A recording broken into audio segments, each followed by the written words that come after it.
Marc Tatum, Deputy Commissioner and COO of the National Basketball Association. Thank you so much. It's a pleasure to be here with you all. Dr. Richard Lapchick, thanks for being with us here on R&R on Sports. Thank you for having me. Civil rights icon, Dr. Edwards, how are you today? I'm doing a heck of a lot better than I deserve, I'll tell you that. Sports commentator, Scoop Jackson. Good to be back on with you all. Ian Griffey Jr., how are you today, sir? I'm good. How about you guys? It's R&R on Sports. R&R on Sports.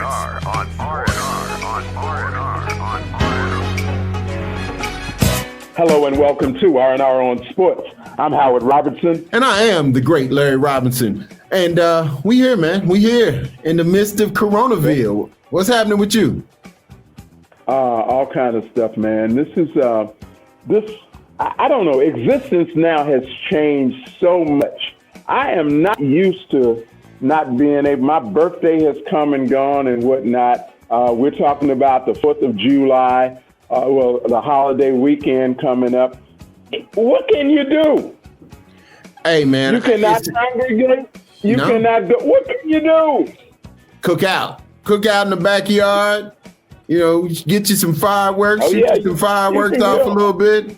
But it won't be any parties. It won't be any parties. That's for sure. Man. You know, but I think that's what we're going to do. We're going to make sure and have some great family time. I don't think we'll be going anywhere.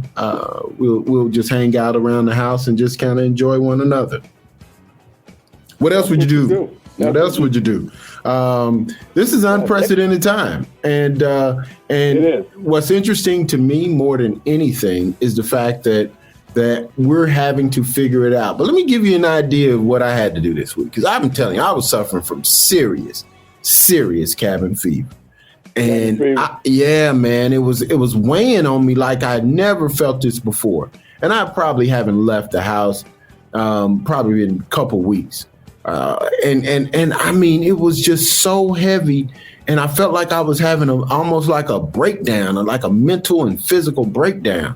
So what I decided to do was just get out, man, and drive. You know, didn't stop really anywhere, and talked on the phone to my friends and just got some different scenery, got some fresh air, and seemed to do okay. Did you leave town? No, I didn't leave town. I just drove around the city. Man.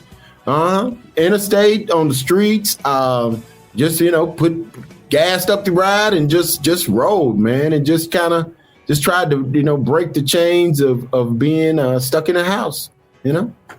In my younger days when I drove sports cars, I used to do that all the time, and I particularly used to love getting up on Saturday mornings and getting in my car and letting the top down or taking the top off. Back then I had a pop-off top. Okay. And just driving around the interstate as fast as I could until I passed by a cop. And then I would get off at the next exit and get lost. Hey, man, you know, the statute of limitations might not have run out on that. I think it's gone. They still looking for you. Look here, I don't have a car anymore, and I damn sure don't look like I used to. Hey, man, listen. We got a great show today. We're gonna talk a little bit about this NBA bubble, and this thing is starting to come into focus, what it's going to look like, and we have some pretty strong opinions on how this is going to work, especially if we get an out. Or if it's going to work. Yeah. Well, that's a point too, if it's going to work. So listen, we're going to be right back with R&R on Sports right after this. Don't go anywhere, because we don't want to have to miss you. So stay right there. We'll be right back after these messages. Hey, this is Dr. J. This is Shaq Adocious. Yo, what's up? This is Ice Cube. And you're listening to a little R&R on Sports. P&G presents This Black Music Maker's Moment. Memphis' own Isaac Hayes wrote and performed the soundtrack for Shaft, but the movie execs weren't convinced that Isaac and his band would finish the project, so they secretly hired a noted Hollywood composer as a plan B. Even with Isaac writing the lyrics to the Shaft theme in the car on the way to the studio, they completed the project, and the rest is music history. Isaac Hayes became the first African American in history to win an Oscar for Best Original Song, plus a Golden Globe and 3 Grammys. Who said that? The lady at the store. That is not a compliment. It's an ugly, nasty word, and you are going to hear it. But you are not going to let that word hurt you. There are some people who think you don't deserve the same privileges just because of what you look like. It's not fair. Remember, you can do anything they can. You are beautiful, period. Visit pg.com/take on race. A message from Procter & Gamble.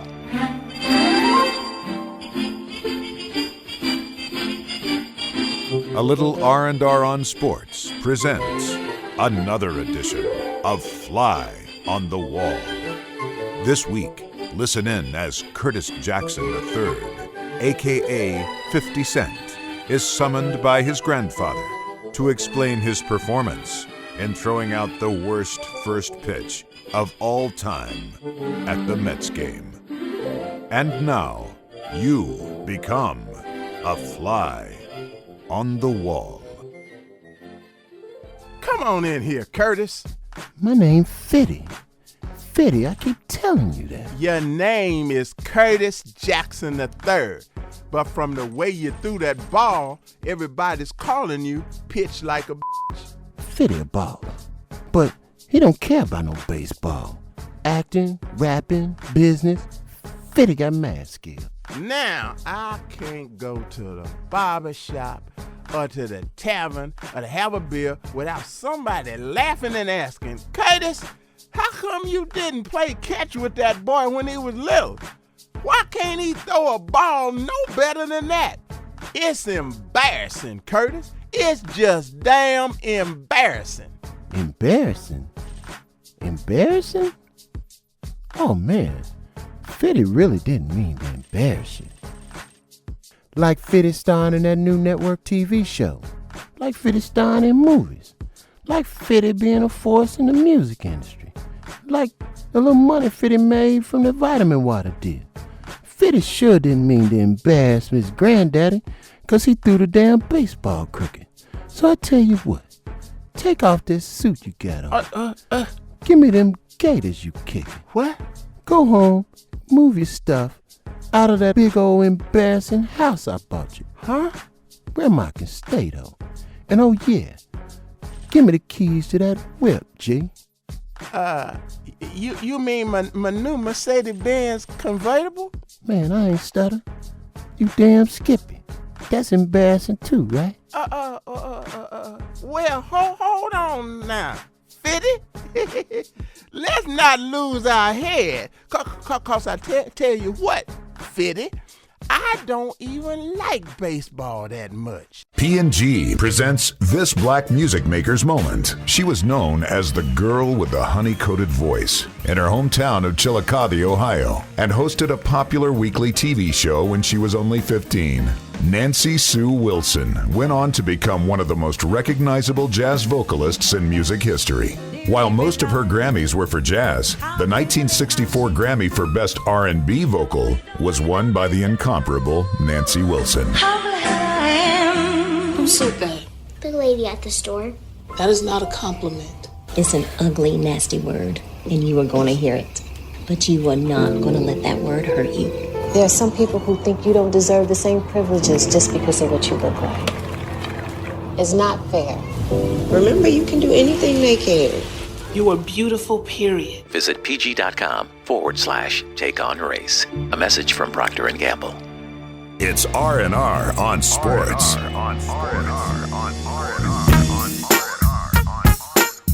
Back for more R&R on Sports. So, here we are, literally the middle of the summer. We have not had any NBA games in 3 months. We have not had any baseball 4 months. April, May, June, no baseball. Right. They say we're not going to have any football that we can recognize.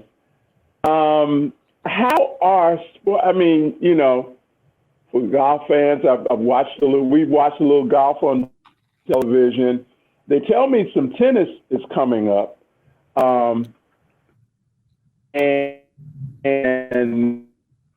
the soccer MSL is coming. I understand. How do you think sports fans feel right through here? Oh, I think, man, we got so much going on in our society. I think some sports fans are missing it, and then others are saying that sports might be a distraction off of what the main things is happening in our country. And I think some of the players have spoken about it quite openly in that they don't want to go play. They don't think it's a time for playing. You know, veteran players like Steven Jackson has been very outspoken. I understand he's hurting and in pain emotionally because of his friend George Floyd, which we all are. However, I think that the platform that's being created could be very instrumental in continuing the conversation. Well, I think that it is sorely missed. I think sports are sorely missed because anytime you have burdens, as we do now, when it comes to the pandemic. You think we need a distraction? You think you need a distraction? We do, man. That's heavy. When we deal with this pandemic, and when you deal with protests, and when you deal with police, I'm gonna tell you, and this is completely off the subject, but it's not off the subject. The one, George Floyd got me, yeah, and I understand that got you, but George Floyd did not get me as much as this kid in Aurora, Colorado, whose last name is McLean. Okay. And I forget his first name. Okay. But this was the sweetest kid, and I think he was. Elijah I think he McClain. was a little special. Elijah McClain. Yeah.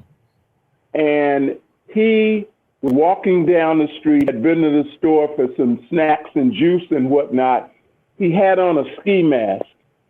And his first, he became profiled. Somebody called the cops. He's walking down the street with his pack, minding his own business. And somebody calls the cops and says he looks suspicious because he's black. And the cops come, and he says to them something to the effect of, I'm different. I'm different, and I want to protect my space and whatnot. He didn't want them walking up on him and whatnot. Right. There are those of us who don't want our spaces invaded. Right. And man, how this sweet kid ends up dead on the street. That really got me. I mean, George Floyd was a big man. And I'm not saying this is the case. In fact, I know it was not the case. I know it was pure evil, which is why he is dead. Pure hatred and pure evil, which is why he was killed. But if you could stretch all of this and say that this dude, the cop, was intimidated by him because of his size. Well, hold on for a second. Some folks might think that, but this kid was 140 pounds soaking wet and not bothering anybody, and how he ends up dead as well. And that's why we need sports. Well, that's see, that to me is the reason we don't need sports, because we don't need the distraction. Because to me, I don't need entertainment when my humanity is under attack, and our humanity has been under attack. And so for me, when it comes to sports is entertainment, and that's for our enjoyment. This is for my livelihood, and the livelihood that I don't want any distraction from the conversations that are happening until we get to a point where we can make things change. As I was talking, like I said, as we talked offline, I was talking to Dave Winfield, the MLB great Hall of Famer, and we had a really deep conversation, and we talked about the fact that what's happening in the country, and I don't think it's. I mean, man, I know that this is a sports show, and I love my sports. But man, I'm having a difficult time because, when people used to talk about Colin Kaepernick, it's a place that I used to go to. It's a Thai food spot that I used to go to. And the owner was ranting about Colin Kaepernick. And I had a great relationship with this owner. And it hurt me. It hurt me. So I said, first of all, it's not during the game. Second of all, I'm supposed to be your friend. Aren't you concerned about my humanity? About the fact that I should not be, worried about walking down the street and being able to live? I should be able to have interactions with police officers without being able to, wondering if I'm going to make it to the other end of that. I shouldn't have to code switch and all that. I said, does that mean anything to you? And they went in about him disrespecting the flag. And that was after all of the conversation we had just had. They defaulted to going back to the flag. And to me, the hell with the sports piece right now when we talking about how we living. How we living. I get it. I get what you're saying. A second. I get it. Now, I get what you're saying, Larry. I get what you're saying. But I just happen to disagree because I think that not having anything as a distraction to me is like saying that because of what's happening, you shouldn't laugh.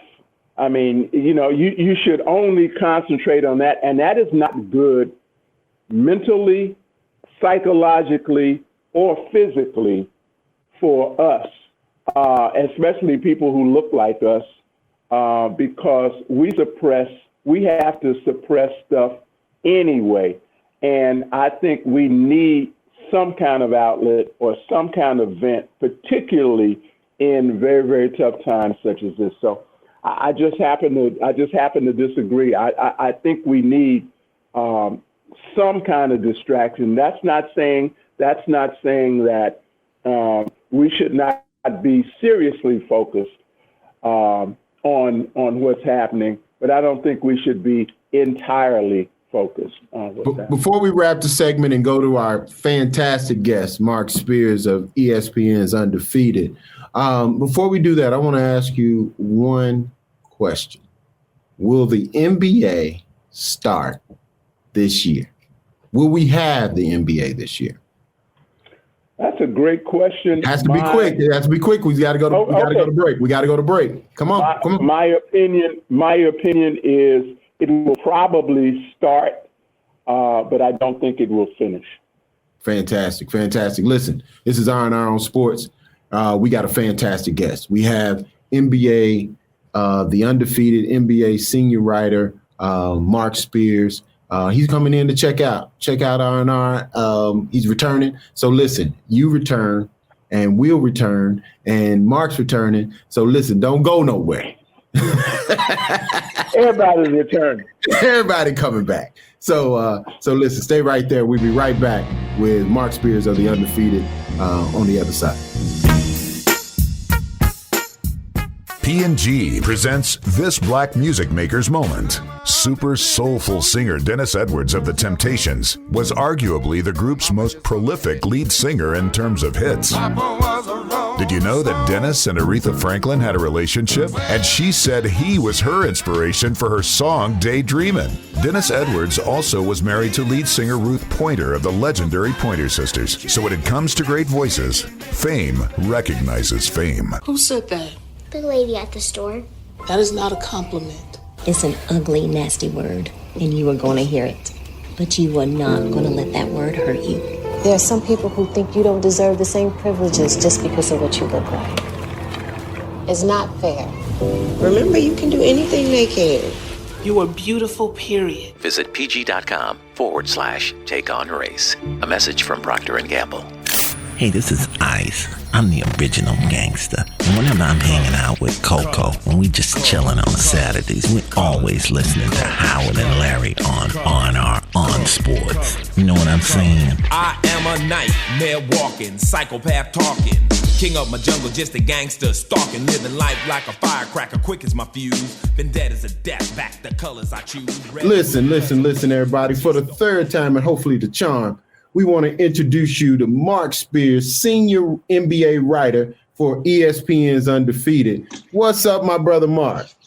Man, wow. I think that's my internet. I don't know what it is, man. This ain't Zoom. It's poof. I don't know what this is, but I'm here now, man. How y'all doing? Man, we are wonderful, man. We are wonderful. Hey, Marc. And for the people listening, don't blame these brothers. It ain't their fault. It's me using it on my cell phone. So blame my cell phone, not their technology. It's well, you know, being the complexion that we are, they probably didn't sell us Zoom. They sold us Boom. You know, an off-brand, an offshoot. Welcome back to R&R. That sound more cool though. I'd rather do Boom than Zoom. Boom. That sound like a black internet site. There you go. Man, Yo, maybe about to go on Boom. How about that off Call me on Boom, dog. Call me on Boom. Yeah. You need to go trademark that now. It's a business model, man. It's a business model. We can do this. Hey, but wait a minute, hold on there. Think about it. Think about the commercial. Boom. Zoom for black people. Yeah, well, there you go. The black Zoom. The black Zoom. Boom. The black Zoom called Boom. Yeah. You got music you can play in the background, you know what I'm saying, that you can pick from. There you go. Cooler wallpaper, you know. Mm-hmm. Mm-hmm. Yeah. Mm-hmm. Well, listen, Marc, talking about business models, man, the NBA is looking to drop about $150 million on going to Disney World. Man, that's a trip to Disney World that is unprecedented.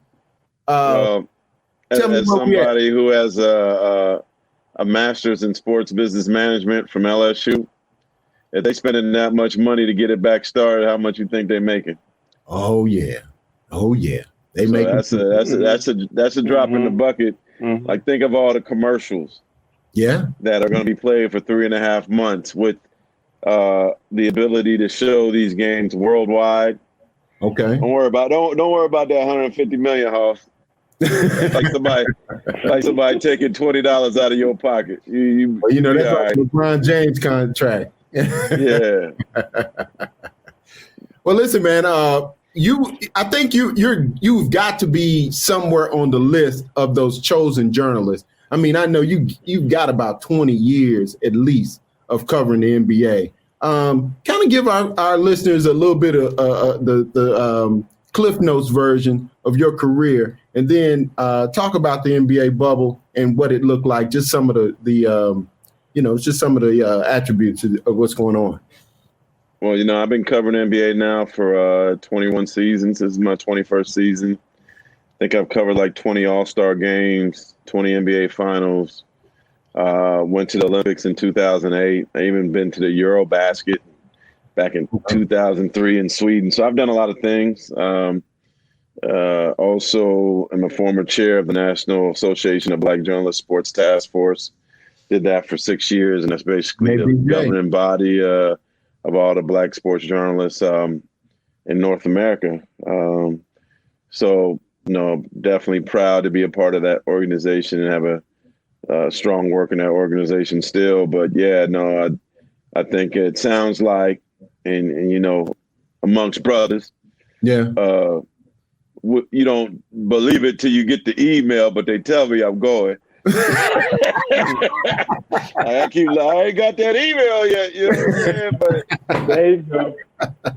Well, we're going to keep our fingers crossed that you get the email. You guys might have some breaking news because you like the first pieces. People I told publicly that, I think I'm going to be one of the few people that are in the bubble. Obviously, Malika Andrews and Chris Haynes, two NABJ members are in there already. They went there Sunday, and I think starting tomorrow they got to quarantine for a week.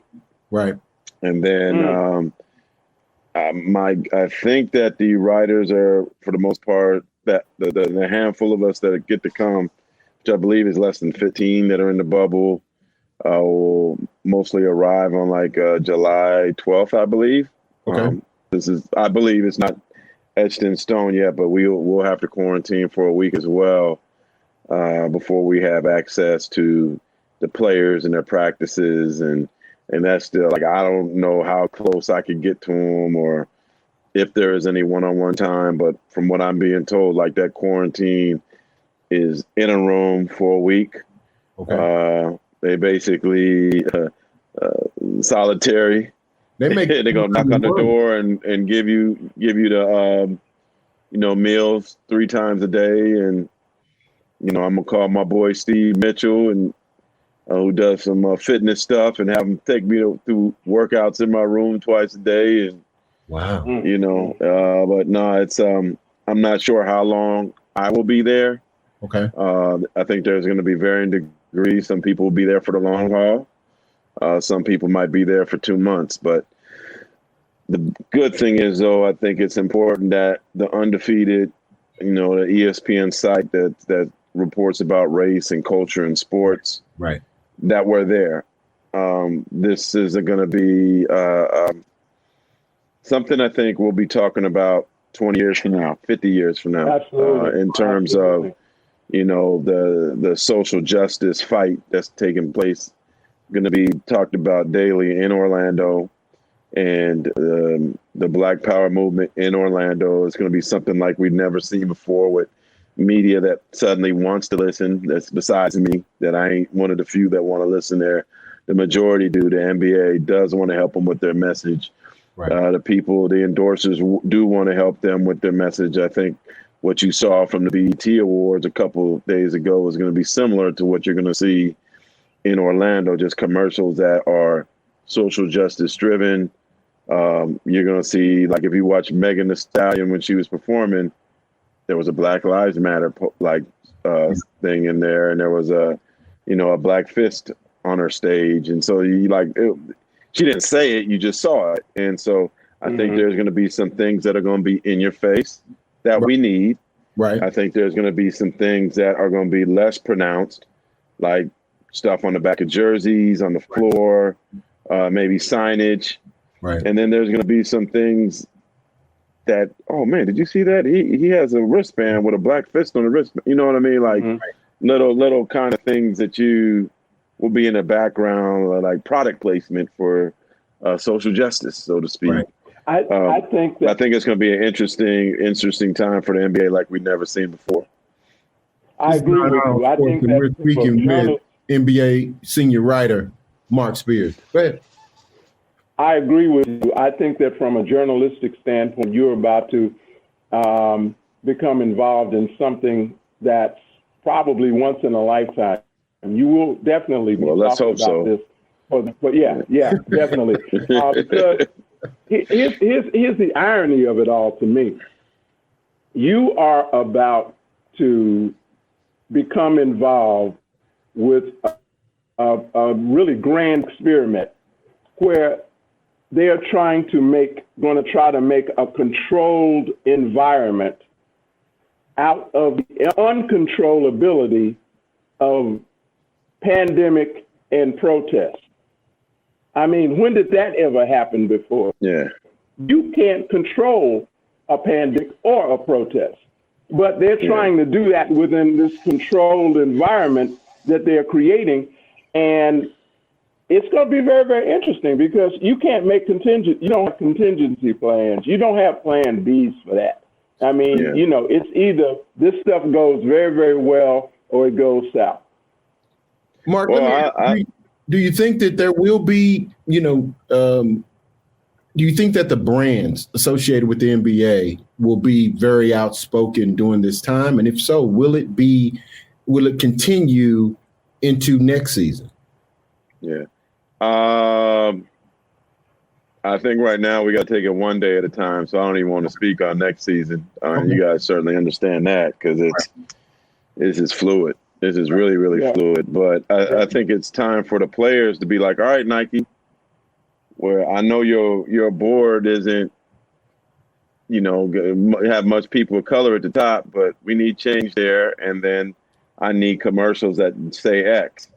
You know, we saw some beautiful Procter & Gamble commercials done by a company called Agami, a black company that's by a guy named Michael Warner who does amazing work. Like, hopefully we'll see those commercials and more things like it.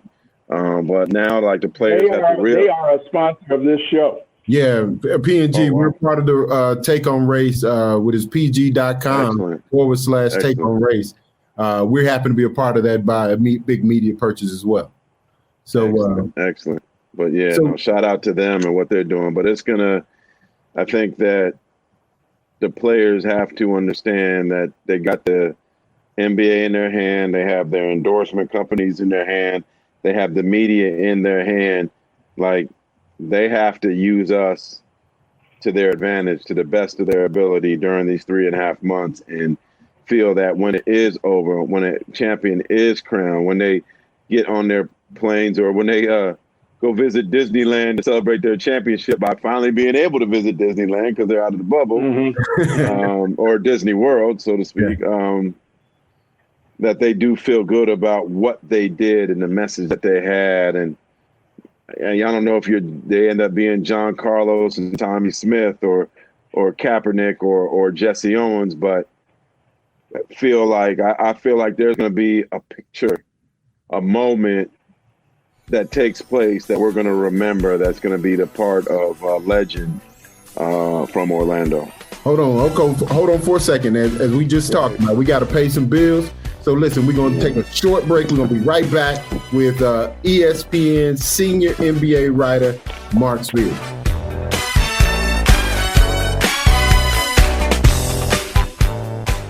P&G presents This Black Music Maker's Moment. The aspirations of a focused, determined parent are powerful. In gospel music, it was Dr. Maddie Moss Clark, matriarch of the Clark sisters.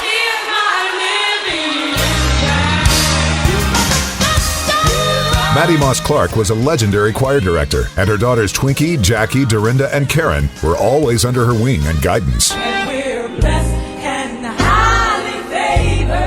That guidance and musical discipline has made the Clark sisters the best-selling female gospel group in history. Who said that? The lady at the store.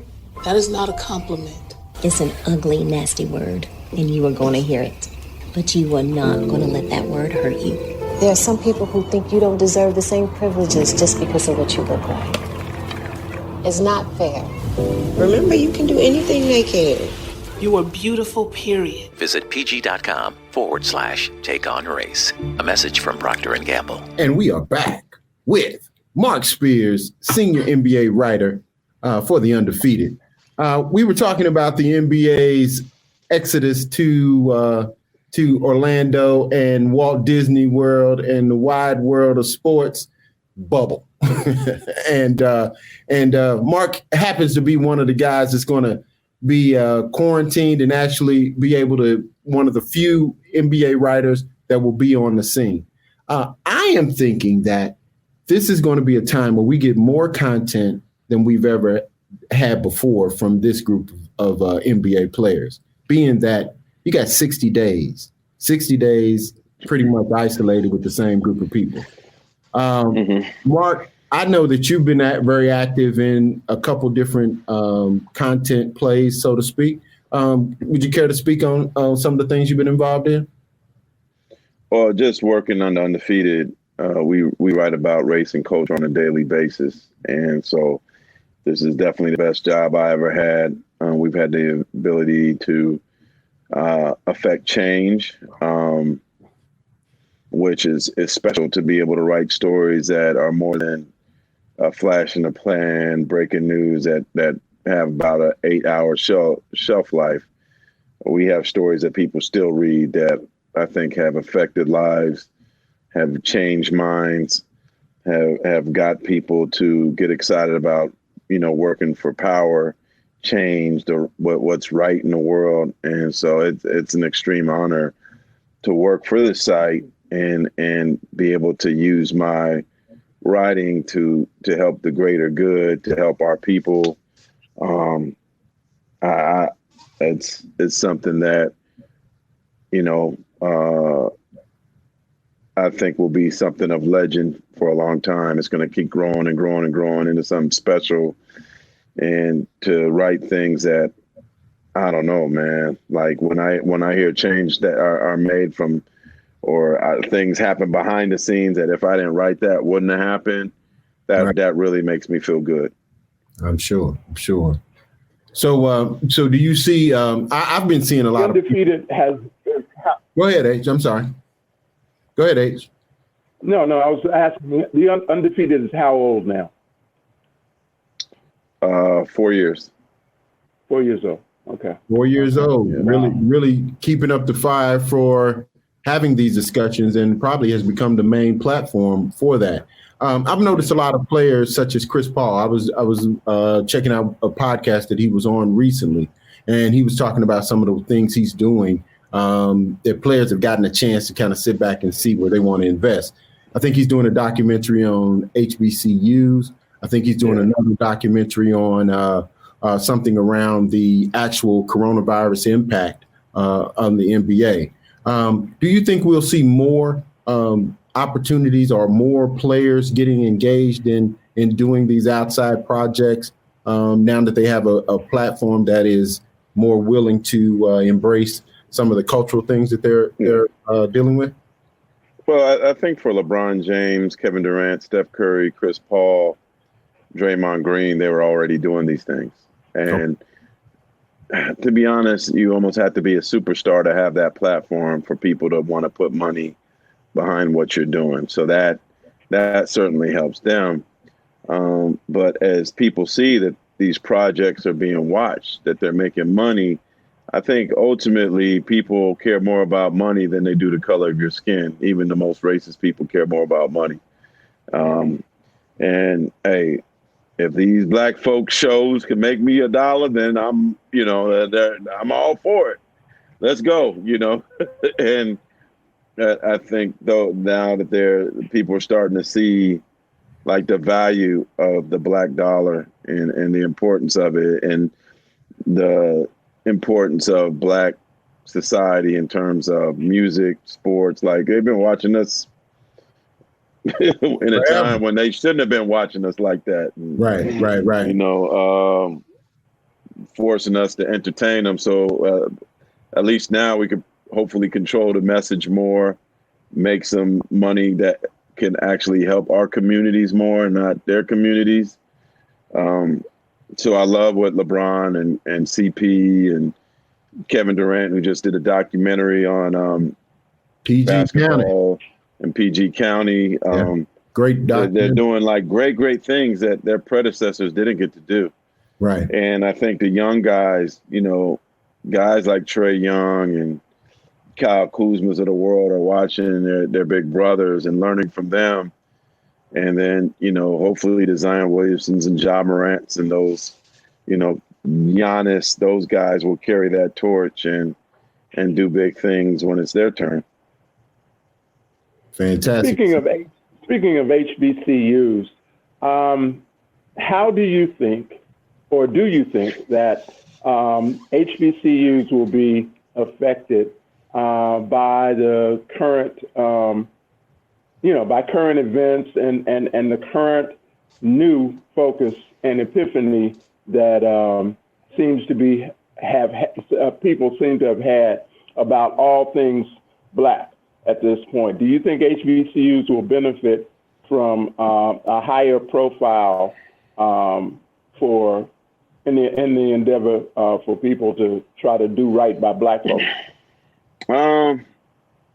it's cool that stories are being written and more highlights being put on the HBCUs. And I played at the University of DC for a year, so I know what it's like. I mean, to me, if you're not going to a major Division I school, but you're a mid-major prospect, you should go to the MEAC or you should go to the SWAC. I mean, because I don't think that there's anything that a mid-major can offer you in terms of the basketball experience that will be better than what Howard or Hampton or Grambling or Southern can offer you, fam.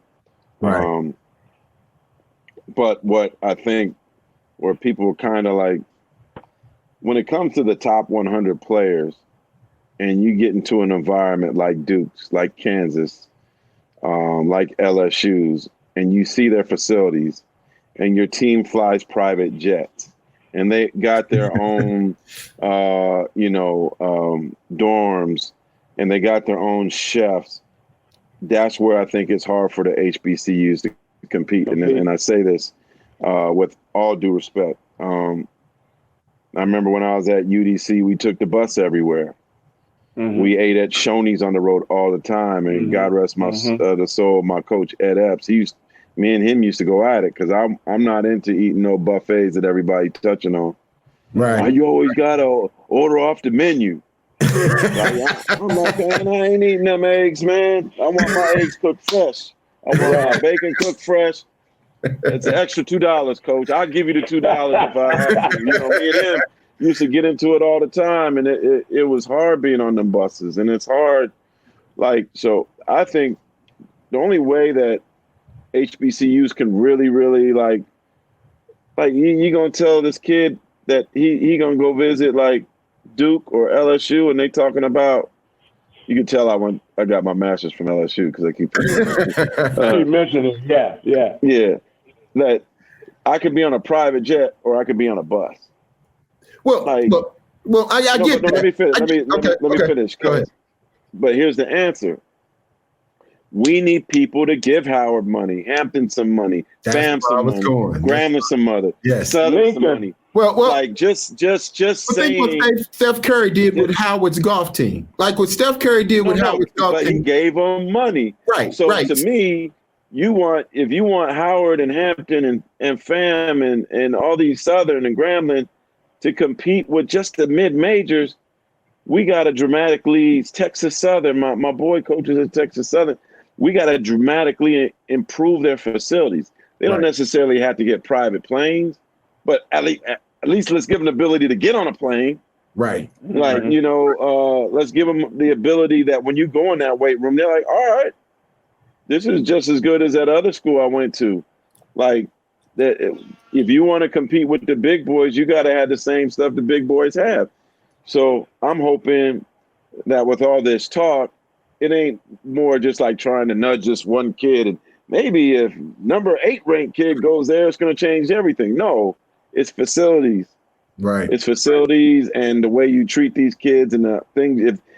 If you give them, if all these black HBCUs just had the same facilities as Butler, as Gonzaga, even as St. Mary's, like I've seen St. Mary's, like if they could have something similar and their kids can travel on planes all the time, like even the playing field in terms of their facilities, I think they'll be more likely to go.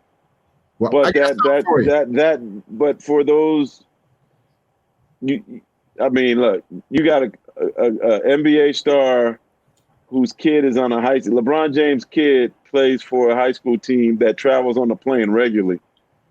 You think he's going to go to North Carolina Central, which is a powerhouse, and get on a bus to go everywhere? Right. They ain't used to that. The elite kids aren't used to that. So you want the elite kids. I think once we could get these HBCUs, and I know everybody takes the HBCU thing personal. I take it personal. I went to one. Let's improve the facilities. Let's make the facilities so good that they can't use that as an excuse not to go there. Because we know the education's going to be good. Right. But let's give them the full thing that all these other schools have. Because I know when I was playing in HBCU and I was seeing that compared to the Division I schools I ended up playing against, being around when I went to San Jose State, it's night and day. Absolutely. Well, listen, man, I think this whole thing down in Florida is very akin, and I think the players are not going to change much, or I don't think it's going to be like fish out of water because of the fact that it's like AAU ball. And so you got a lot of players that are sponsoring AAU teams. So what I'd like you to do while you go to this bubble, man, is plant a seed a little bit and see if we can get some of these high net worth individuals to be able to come in and underwrite some of these HBCU programs. And hopefully Chris Paul's documentary will bring light to it. Like, I'm going to tell Chris, I want to be interviewed for it. Okay. Because I was a kid I was actually supposed to play at Tuskegee. Oh, wow. And the coach got fired before I was able to sign, my letter of intent, which I ended up getting pushed towards, UDC. And I stayed there for a year. And I know why I left UDC. Why'd you leave? They weren't offering my classes going into my senior year that I needed. They weren't offering 2 classes that I needed. So I was going to take classes at Howard University Monday, Wednesday, and Friday, the 3 extra classes I needed. And it was going to cost the school $1,500 to do that. They refused to pay for it. Oh, wow. I'm like, I'm your starting center. I want to graduate from here.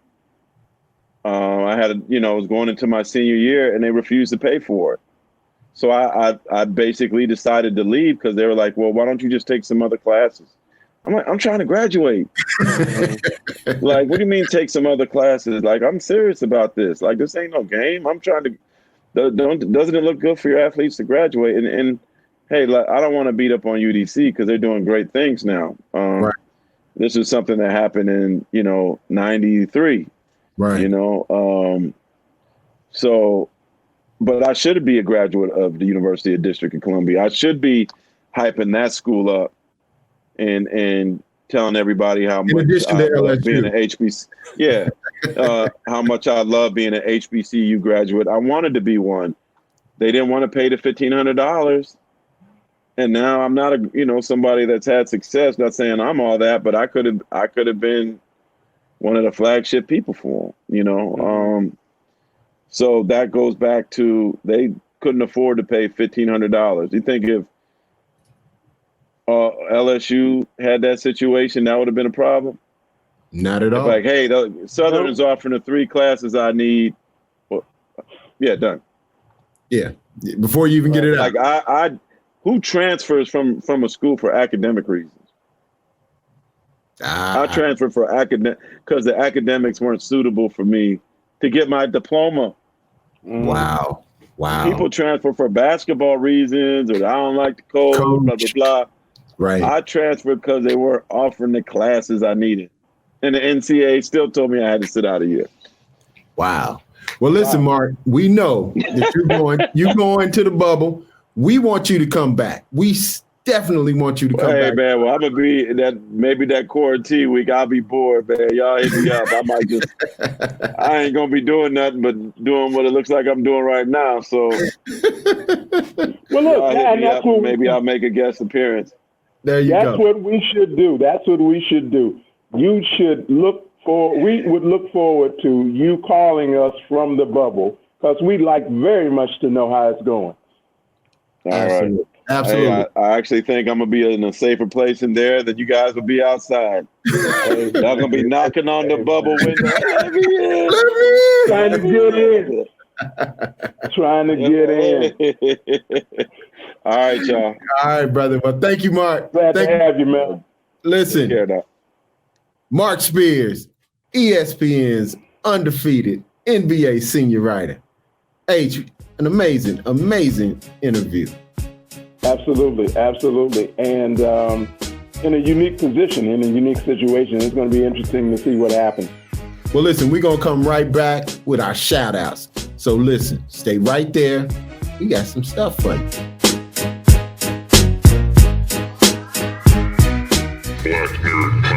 We are on a new network. I heard that. Yeah, we're on this new network called KUDZUKIAN. I know it's a crazy name. It's like sounds like kudzu. Right, yeah, which like the is grass. a parasitic flower. There you go. We for the key of the game. Killing this game. I am Marcus Seaberry. Okay. I do the Comics Corner, Star Wars, Star Trek, Buck Rogers. All righty. Show my age on that one.